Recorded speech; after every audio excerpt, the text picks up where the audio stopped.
Students, आज हम बात करने वाले हैं चैप्टर 7 के बारे में, distribution and utilization of biotic resources. तो जैव संसाधन क्या होते हैं? जैव संसाधन प्रकृति प्रदत्त वे उपयोगी तत्व होते हैं जिनमें जीवन पाया जाता है, यानी कि वो सारी की सारी वस्तुएं जिसमें जीवन पाया जाता है वो सारे के सारे आपके जैव संसाधन हो जाते हैं। अब सपोज करो किन किन चीज़ों में जीवन पाया जाता है आपका? पशु पक्षी, वन, फसलें, मत्स्य, समुद्री जीव, मनुष्य, ये सारे के सारे जैविक संसाधनों के उदाहरण हैं। मोटे तौर पे अगर हम बात करें तो जैव संसाधन 3 तरीके के पाए जाते हैं: वनस्पति संसाधन, प्राणी संसाधन और मानव संसाधन। इनको अलग अलग कैटेगरीज में क्यों बांटा? क्योंकि जितनी भी आपके पौधे वगैरह वो वनस्पति में आ गए, आपके जितने भी पशु पक्षी हैं वो सारे आपके प्राणी संसाधन में आ गए, और जितना भी मनुष्य संबंधित जो भी चीज़ें हैं वो आपके मानव संसाधन में आ गई। तो इस चैप्टर में हम वनस्पति के बारे में और जो है प्राणी संसाधनों के बारे में स्टडी करने वाले हैं। तो अब हम बात कर रहे हैं कि ये वनस्पति संसाधन होता क्या है।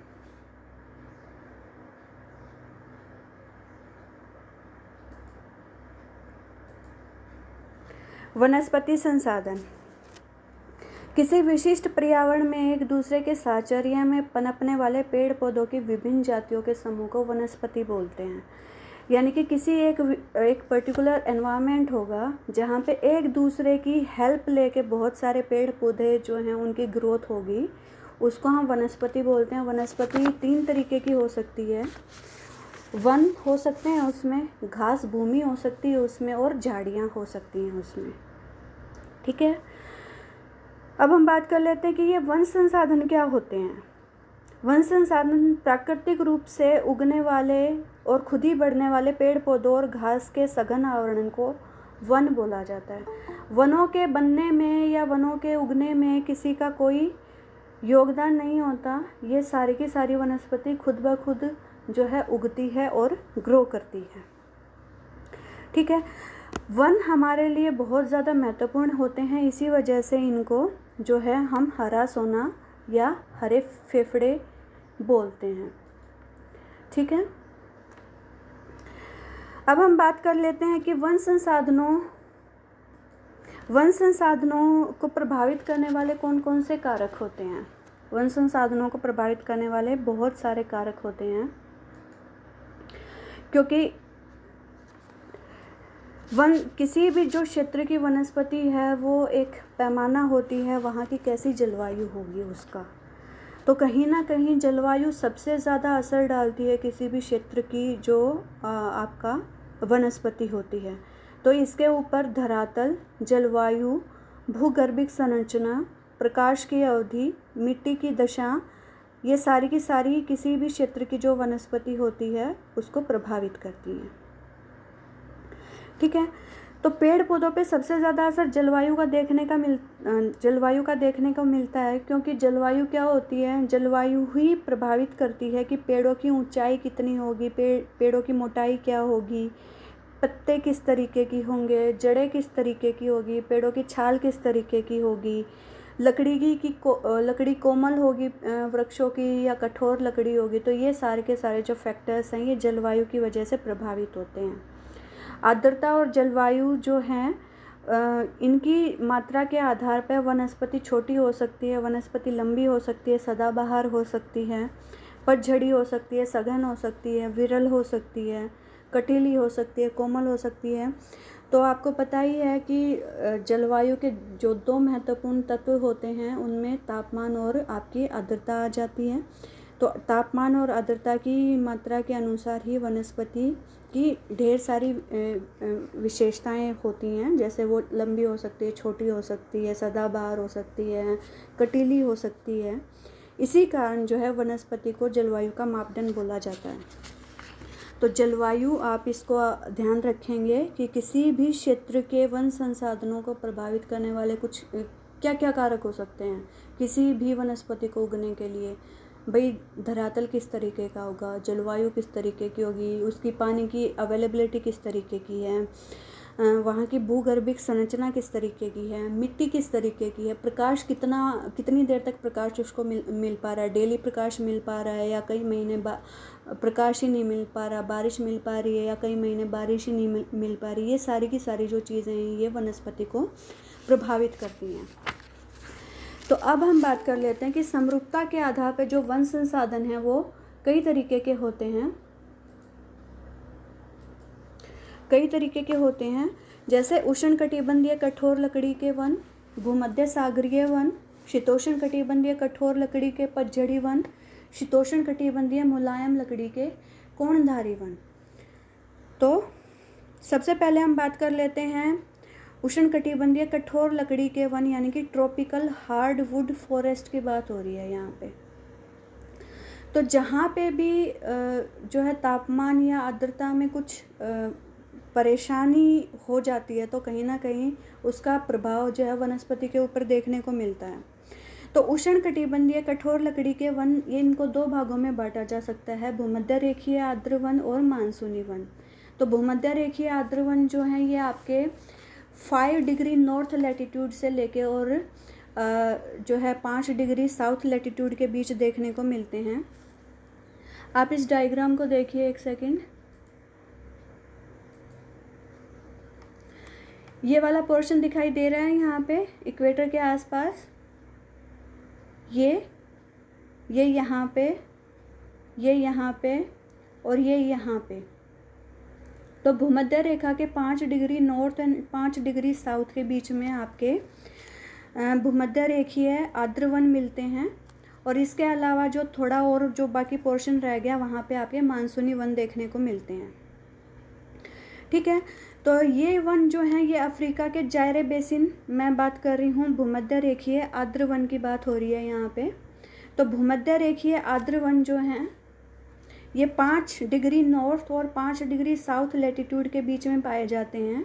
ये वन अफ्रीका के जायरे बेसिन, ये यहाँ पे जायरे बेसिन है, ये जायरे बेसिन, गिन्नी की खाड़ी, ये यहाँ पे गिन्नी की खाड़ी है। ठीक है, अमेज़न नदी की घाटी, ये यहाँ पे अमेज़न नदी की घाटी है। और ये यहाँ पे मलेशिया और इंडोनेशिया के जो वन क्षेत्र हैं वहाँ पे भूमध्य रेखीय आर्द्र वन पाए जाते हैं। यहाँ पे जो बारिश होती है इन वनों में लगभग 200 सेंटीमीटर से ज़्यादा बारिश होती है। और अमेज़न नदी की घाटी में इन वनों को सेल्वास बोला जाता है। आप इस चीज़ को ध्यान रखेंगे कि सेल्वास किन वनों को बोला जाता है, जो भूमध्य रेखीय आर्द्र वन होते हैं, जो 5 डिग्री नॉर्थ और 5 डिग्री साउथ लैटिट्यूड के बीच में पाए जाते हैं, उनको अमेज़न में, यहाँ पे अमेज़न में, यहाँ पे ब्राज़ील में उनको सेल्वास बोला जाता है। ठीक है, अब इन वनों की एक खासियत होती है, पूरा साल भर, क्योंकि भूमध्य रेखा के आसपास है तो पूरा साल भर जो है टेम्परेचर काफ़ी ज़्यादा हाई देखने को मिलता है, हाई रेनफॉल हो रही है। तो इसकी वजह से क्या हो रहा है, यहाँ पे बहुत सघन वन पाए जाते हैं। अगर ऊपर से देखें तो पूरा का पूरा एरिया जो है आपका वनों से ढका हुआ दिखाई देता है। कहाँ पे सिर्फ क्षेत्रफल या कोई जगह दिखाई देती है, अगर कोई नदी बीच में से गुजर रही होती तो सिर्फ वो वाला एरिया दिखाई देता है, अदरवाइज़ बहुत डेंस फॉरेस्ट होते हैं ये। और ये इतने डेंस होते हैं कि प्रकाश, जो सूरज का प्रकाश होता है उसको भी ज़मीन तक नहीं पहुंचने देते। और उसी की वजह से क्या है, लगभग इन वनों में अंधेरा छाया रहता है और प्रकाश का कंपटीशन करते करते ही जो है ये पेड़ है ये काफ़ी लंबे ऊंचे हो जाते हैं। अगर मोटे तौर पे अगर हम बात करें तो वनस्पति के 3 स्तर पाए जाते हैं, यानी कि 3 तरीके के पेड़ों की हाइट मिलती है। एक तो बहुत लंबे जो पेड़ होते हैं जिनकी जो हाइट है वो लगभग 60 मीटर से ज़्यादा होती है। 60 मीटर कितना ज़्यादा होता है, 60 मीटर से भी ज़्यादा लंबे पेड़, 20 मीटर से ज़्यादा ऊंचे जो पेड़ हैं वो, और 10 मीटर से ज़्यादा जो नीचे जो पेड़ हैं वो। तो 3 स्तर देखने को मिलते हैं हमको वनस्पति के। तो सबसे ऊपर तो जो ऊंचे हैं वो दिखाई देते हैं, उसके बाद में जो कम हाइट के वो दिखाई देते हैं, और सबसे नीचे जो हैं वो सबसे कम जो हाइट के होते हैं वो हमको पेड़ देखने को मिल जाते हैं। ठीक है, बहुत ज़्यादा डेंस फॉरेस्ट होते हैं चौड़ी पत्ती वाले वन पाए जाते हैं और इनको हम सदाबहार वन बोलते हैं। क्यों सदाबहार वन बोला जाता है? क्योंकि एक ही क्षेत्र में इतनी ज़्यादा वैरायटी देखने को मिलती है पेड़ों की कि कभी कोई पत्ते गिरा रहा होता है, किसी मौसम में कोई पत्ते गिरा रहा होता है। ओवरऑल अगर हम देखें तो ये पूरा एरिया हमको पूरे साल भर हरा भरा दिखाई देता है। इसी वजह से इन वनों को सदाबहार वन बोला जाता है। अगर हम पेड़ों की बात करें तो इसमें महोगनी, रबड़, रोज़वुड और साथ में एबोनी यानी कि आबनूस जो पेड़ हैं वो पाए जाते हैं। लेकिन इतने ज़्यादा डेंस फॉरेस्ट होने के बावजूद भी इनको हार्वेस्ट करने में कुछ प्रॉब्लम आती हैं। ऐसा तो नहीं है कि वन सिर्फ हम ऑक्सीजन के लिए ही छोड़ रखा है हमने उनको। हम वनों से और बहुत सारी चीज़ें लेना चाहते हैं, लेकिन इन वनों का इतना ज़्यादा विकास नहीं हो पाया है। रीज़न क्या है कि एक तो बहुत ज़्यादा डेंस फॉरेस्ट है ये, इसके अंदर घुसना ही बहुत मुश्किल काम है। दूसरी चीज़ ये है कि जिन एरियाज़ में ये पाया जाता है ये थोड़े से बैकवर्ड एरिया भी देखने को मिलते हैं, तो रेल या जो भी परिवहन के साधन इतने ज़्यादा विकसित नहीं हैं अभी भी इन क्षेत्रों में।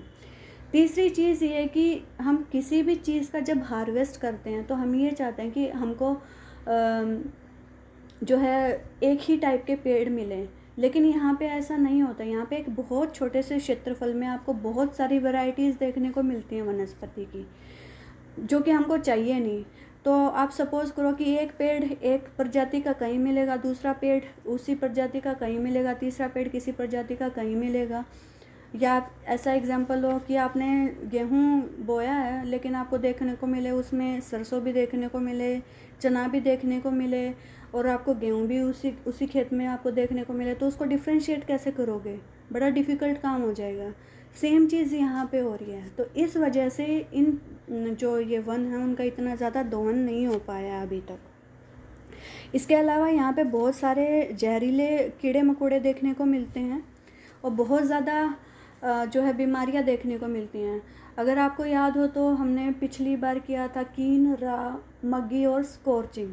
तो जब भी हाई ह्यूमिडिटी होती है और हाई टेम्परेचर होता है तो बहुत ज़्यादा बीमारियाँ आ जाती हैं उस जगह पे।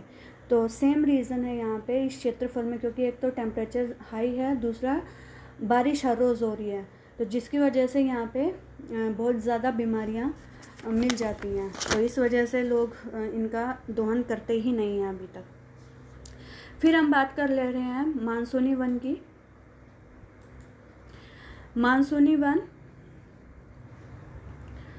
मानसूनी वन जो हैं आपके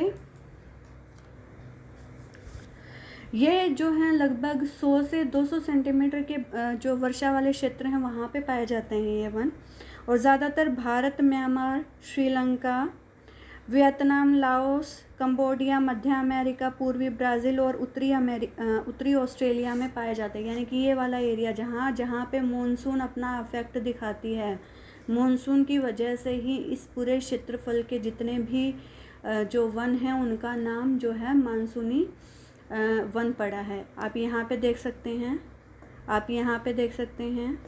यहाँ पे तो ये पूरा का पूरा जो क्षेत्र है यहाँ पे मानसूनी वन पाए जाते हैं।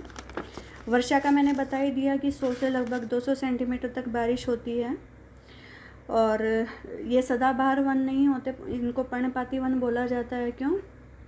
क्योंकि किसी एक ख़ास मौसम में ये अपनी पत्तियाँ गिरा देते हैं। इनको पतझड़ी वन भी बोला जाता है। इन वृक्षों की लकड़ी अधिक कठोर ना होने के कारण ये वन आर्थिक दृष्टि से बहुमूल्य होते हैं। अब हम बात कर लेते हैं कि यहाँ पे कौन कौन से पेड़ पाए जाते हैं।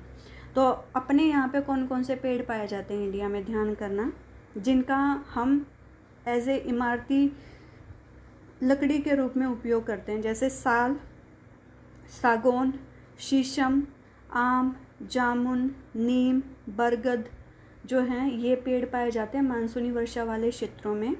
इसके अलावा अधिक वर्षा वाले क्षेत्रों में महोगनी, रबड़, बांस रबड़ जो बांस है ये असम में बहुत ज़्यादा उगती है।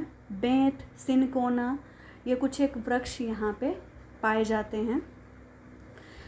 तो अगर मोटे तौर पे अगर हम इसकी बात करें तो पूरे साल भर बारिश होती नहीं है, किन्हीं कुछ महीनों में ही बारिश होती है और पूरे साल भर जो है मॉइस्चर इनको रिटेन करना पड़ता है।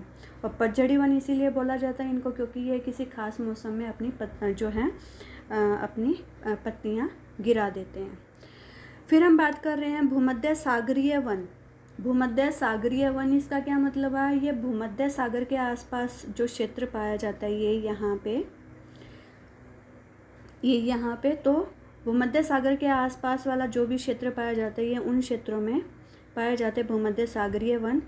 इस जो क्षेत्र की जो जलवायु होती है उसकी भी एक खास विशेषता होती है कि वो वहाँ पे गर्मियाँ तो सूखी रहती हैं जबकि सर्दियों में बारिश होती है। तो सर्दियों में बारिश होने की वजह से जो पौधों की जो पत्तियाँ हैं वो मॉइस्चर को रिटेन कर लेती हैं और इसी वजह से सदाबहार दिखाई देती हैं क्योंकि उन्होंने मॉइस्चर को सोख लिया होता है। यहाँ पे ग्रीष्म ऋतु काफ़ी लंबी और शुष्क होती है जबकि शीत ऋतु आर्द्र होती है। सर्दियों में नमी के कारण इन वृक्षों पे पत्तियाँ बनी रहती हैं किंतु गर्मी की शुष्कता से बचने के लिए इन वृक्षों ने वातावरण के अनुसार स्वयं को ढालकर अपने अंदर कई विशेषताएं पैदा कर ली हैं। जैसे इन पेड़ों की जो जड़ें हैं वो काफ़ी मोटी और गहरी पाई जाती हैं जो कि काफ़ी गहराई से भी पानी को चूस लेती हैं। इनकी जो छाल है वो काफ़ी मोटी पाई जाती है। जो पत्ते हैं वो काफ़ी रोएदार और मोटे मोटे पाए जाते हैं। इन विशेषताओं के कारण ये वृक्षों से वाष्पोत्सर्जन नहीं होने देते, यानी कि मॉइस्चर का लॉस नहीं होने देते। तो इस वजह से क्या है ये थोड़ा हरे भरे बने रहते हैं। अगर इन पेड़ों की अगर हम बात करें तो यहाँ पे ओक, जैतून आपने कई बार सुना भी होगा जिससे ऑलिव ऑयल निकलता है। ऑलिव ऑयल कई बार आपने सुना होगा। तो जैतून का पेड़, अंजीर, पाइन, फर, साइप्रस, यूकेलिप्टस, चेस्टनट, शहतूत, वालनट, ये यहाँ के कुछ पेड़ हैं।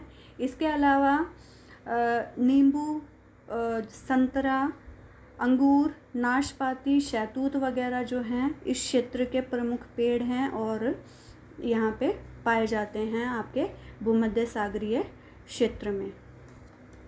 ठीक है, अब हम बात करने वाले हैं शीतोष्ण कटिबंधीय कठोर लकड़ी के पतझड़ी वनों के बारे में। तो ये जो वन है ये 40 डिग्री से 60 डिग्री अक्षांशों के बीच में पाए जाते हैं। ख़ास तौर से जो महाद्वीपों के जो पश्चिमी पोर्शन होते हैं वहाँ पे ये वन आपको देखने को मिलते हैं।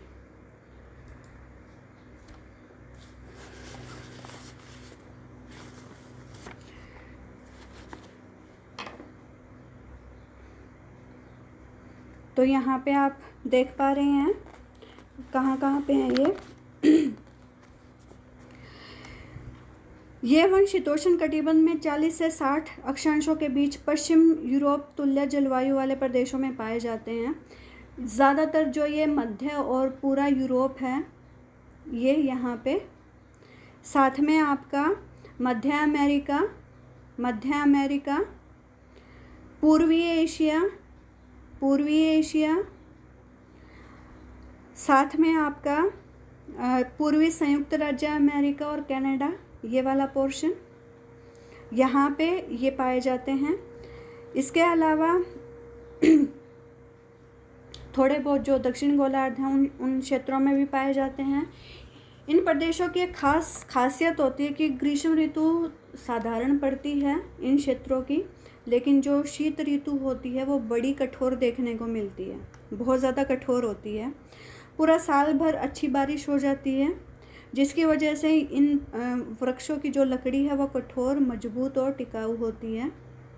कड़ी सर्दी से बचने के लिए इन वृक्षों के चौड़े पत्ते सर्दियों के आरंभ में ही झड़ जाते हैं जिससे ये वन पूरी सर्दी पत्ती विहीन रहते हैं, यानी कि सर्दी शुरू होते ही पेड़ जो हैं अपने पत्ते गिरा देते हैं और सर्दियों में पेड़ों के पत्ते देखने को नहीं मिलते। इसी वजह से इनको पतझड़ी वन बोला गया। चौड़ी पत्ती वाले क्यों बोला गया? क्योंकि जो पेड़ों की जो पत्ती हैं वो अभी इस एरिया में चौड़ी हैं। अगर यहाँ के मुख्य वृक्षों की अगर हम बात करें, अगर यहाँ के मुख्य वृक्षों की हम बात करें तो उसमें ओक, मैपल, बर्च, चेस्टनट, अखरोट, पॉपुलर कुछ महत्वपूर्ण वृक्ष आपको देखने को मिलते हैं। यहाँ की ये जो लकड़ी है ये बहुत सारे इसके एक पर्टिकुलर इमारती लकड़ी है ये, और बहुत सारी चीज़ों में यूज़ होती है। लकड़ी एक इंसुलेटर का काम करती है, तो यहाँ पे जो घर वगैरह होते हैं, घर वगैरह बनाने के लिए भी काफ़ी मात्रा में लकड़ी का उपयोग होता है। उद्योग वगैरह में भी काफ़ी ज़्यादा लकड़ी का उपयोग होता है। तो आप ध्यान रखेंगे इस क्षेत्र में लकड़ी का काफ़ी ज़्यादा उपयोग घर बनाने के लिए भी किया जाता है। तो क्योंकि पूरा का पूरा एरिया ये काफ़ी डेवलप्ड एरिया है, तो ज़्यादातर वनों को साफ़ कर दिया गया है अपना और ज़्यादा विकास करने के लिए। अब हम बात कर रहे हैं शीतोष्ण कटिबंधीय कोणधारी वनों के बारे में। शीतोष्ण कटिबंधीय मुलायम लकड़ी के कोणधारी वन, मुलायम लकड़ी मिलती है और कोणधारी वन देखने को मिलते हैं। आइए अब हम इसके बारे में डिस्कस कर लेते हैं एक बार। तो इन वृक्षों का नाम इन पर उगने वाले कोण के आकार के फल के ऊपर रखा है, यानी कि एक जो फ्रूट आता है इन वृक्षों के ऊपर वो कोण के आकार का होता है, यानी कि एक ट्रायंगुलर शेप का होता है वो, जिसके आधार पर इन वृक्षों का जो, इन वनों का जो नाम है वो कोणधारी वन रखा गया है। तो जहाँ पे ये आपको ये डॉट वगैरह दिखाई दे रहे हैं, तो ये सारे के सारे वन जो हैं आपके शीतोष्ण कटिबंधीय कोणधारी वन हैं। ये इन जो वन है, इन वनों को जो रशिया है वहाँ पे टैगा वन के नाम से इनको जाना जाता है। इनकी जो पत्तियाँ होती हैं वो काफ़ी पतली पतली होती हैं, और ये पेड़ जो हैं ये एक स्लांट के रूप में देखने को मिलते हैं, यानी कि ऐसे बिल्कुल खिले हुए नहीं होंगे, बल्कि कुछ स्लांटिंग रूप में आपको देखने को मिलेगा। अगर आपने कोई मूवी वगैरह भी देखी है किसी पहाड़ी एरिया की, तो उसमें भी आपने देखा होगा कि पेड़ जो हैं वो कुछ झुके हुए से दिखाई देते हैं, उनकी पत्तियां कुछ झुकी हुई से दिखाई देती हैं। क्यों होता है ऐसा?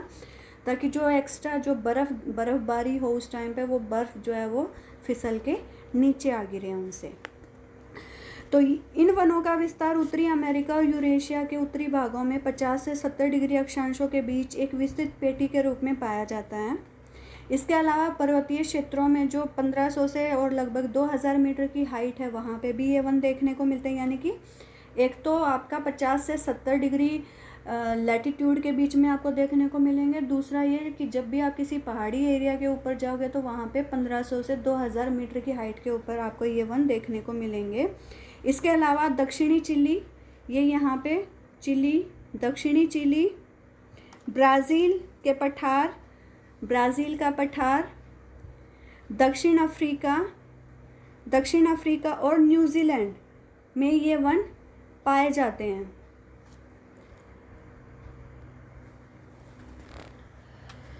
इन वनों के वृक्ष 30 मीटर या इससे अधिक लंबे हो जाते हैं। जल के अभाव में इन वृक्षों की पत्तियां पतली और लंबी होती है, क्योंकि आप एरिया का ध्यान अगर करेंगे तो यहाँ पे प्रेसिपिटेशन या बारिश बहुत ज़्यादा नहीं होती है। तो क्या करेंगे, ये भी अपने मॉइस्चर को बचाने का प्रयास करेंगे अपने अंदर। ऐसी पत्तियां वृक्ष से नमी का वाष्पीकरण कम होने देती हैं और हिमपात में बर्फ़ की मार से भी बची रहती हैं।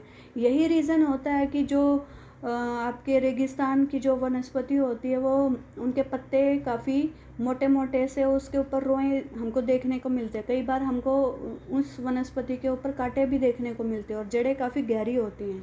तो जिस क्षेत्र की जैसी जलवायु होती है उसकी वनस्पति भी उसी के अनुसार ढल जाती है। तो इन एरियाज़ में जो है आपका जो है सर्दी बहुत ज़्यादा पड़ती है, बारिश इतनी ज़्यादा होती नहीं है, बर्फ़बारी काफ़ी ज़्यादा होती है। इस वजह से इनकी जो वनस्पति है वो आपकी कोणधारी वृक्षों के रूप में आपको देखने को मिलती है। इन वनों का भी आर्थिक काफ़ी ज़्यादा महत्व है। क्यों? क्योंकि मुलायम लकड़ी है, एक तो मुलायम लकड़ी है, साथ में बहुत हल्की लकड़ी होती है। तो क्या है, मुलायम लकड़ी होने के कारण इनकी लकड़ी को काटना और ढोना आसान होता है।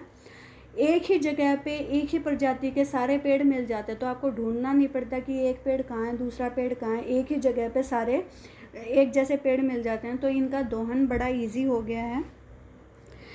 अगर हम इसके पेड़ों की अगर हम बात करें तो चीड़, देवदार, स्प्रूस, लार्च, रेडवुड, ये कुछ एक वृक्ष हैं जो यहाँ पे देखने को मिलते हैं। अब हम बात कर ले रहे हैं बेनिफिट्स ऑफ फॉरेस्ट रिसोर्सेज।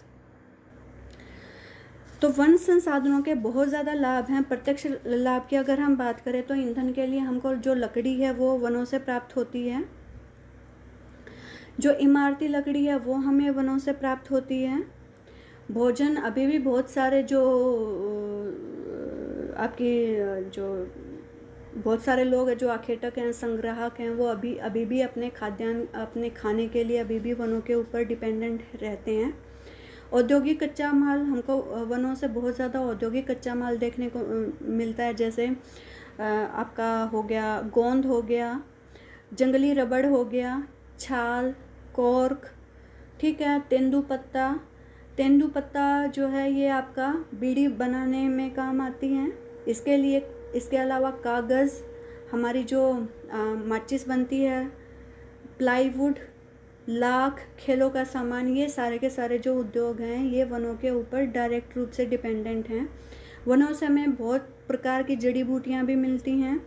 आजकल वनों से बहुत एक रेशा भी प्राप्त किया जा रहा है, तो हो सकता है भविष्य में जाके हमको पेड़ों से ही अनेक रेशे प्राप्त होने लगे और जिसका हम वस्त्र बनाने में उपयोग में आ सके, वो जो काम में आश्रय स्थलीय बहुत ज़्यादा जो ये पेड़ पशु पक्षी होते हैं, जंगली जीव होते हैं, उनके अभी भी ये आश्रय स्थल के रूप में कार्य करते हैं।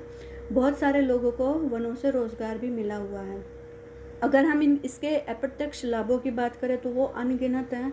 ऑक्सीजन इसी से मिल रही है। आजकल ऑक्सीजन का ही हाहाकार मचा हुआ है, तो आप लोगों की समझ में आ गया कि भाई पेड़ लगाने ज़रूरी हैं। जलवायु पे प्रभाव, वन भूमिगत जल का पत्तियों द्वारा वाष्पीकरण करके तापमान को लाइट बनाते हैं तथा वायुमंडल में आर्द्रता की मात्रा बढ़ाकर वर्षा होने की दिशाओं में योगदान देते हैं। इसके अलावा मृदा अपरदन को रोकते हैं, मिट्टी की उर्वर शक्ति को बढ़ाते हैं ताकि जितने भी पत्ते गिर जाते हैं वो मिट्टी में मिलके मिट्टी की उर्वर शक्ति को बढ़ाते हैं। ह्यूमस बनता है उससे और वो मिट्टी की जो है उपजाऊ शक्ति को बढ़ाता है। बाढ़ों से रोकथाम करते हैं, मरुस्थलों पर नियंत्रण करते हैं।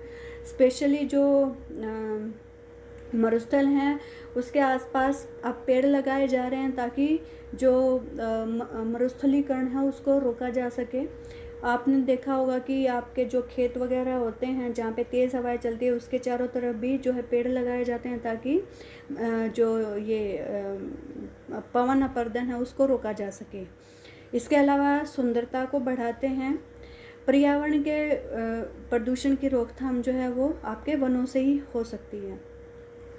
मोटे तौर पे अगर हम बात करें तो जो वन संसाधन है वो भी वर्ल्ड में एक सा नहीं फैला हुआ।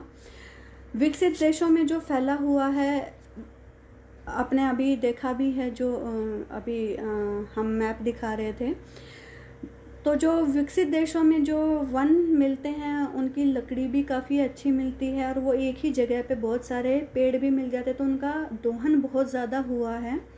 जबकि जो थर्ड वर्ल्ड है यानी कि जो तीसरी दुनिया है, स्पेशली अफ्रीका और ब्राज़ील वाला जो क्षेत्र है, यहाँ पे अभी भी वनों का इतना ज़्यादा दोहन नहीं हो पाया है। क्यों? क्योंकि एक तो इन पेड़ों की जो लकड़ी है वो बहुत ज़्यादा भारी होती है, कठोर होती है, तो उसको लाना ले जाना बड़ा मुश्किल काम है।